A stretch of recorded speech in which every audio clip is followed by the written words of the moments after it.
Muling tiniyak ng pamahalaan ang suporta nito sa mga Pilipinong magsisiuwi sa bansa mula sa bansang Libya at sa iba pang bansang dumaranas ng kaguluhan. Kaugnay nito, humigit kumulang naman sa 10 tao o 10 overseas Filipino workers ang nakauwi na sa Region 11. Ang detalye ng balita, alamin natin mula sa aming kasamang si Peng Alinio ng Radyo ng Bayan Davao, Baya Punpatch. Peng, magandang hapon. Magandang hapon, hindi pa umaabot sa 10 mga overseas Filipino workers o OFWs mula sa Libya ang nakabalik na sa Davao Region.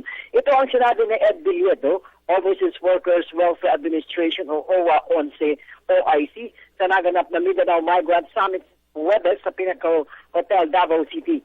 Tiniyak naman ito na mga umuwi mga OFWs ay may nakalaan na pondo dito ang OWA para sa kanilang pangkabuhayan. Anya matagal na nilang kinukumbinsin umuwi ang mga OFWs na naiipit sa labanan sa Libya. Ngunit karamihan sa kanila anya ay tumatangging umuwi sa di malamang kadahilanan. Maaari anya may kinalaman sa kanilang kinikita doon kahit na nasa bingit ng kamatayan ng kanilang buhay mula nang sumiklab ang kaguluhan sa naturang bansa.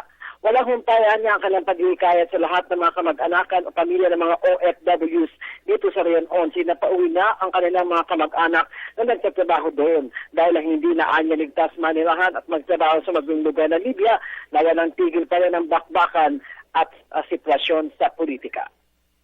Para sa Telebisyon ng Bayan, Peng Alinio, Radyo ng Bayan, Davao.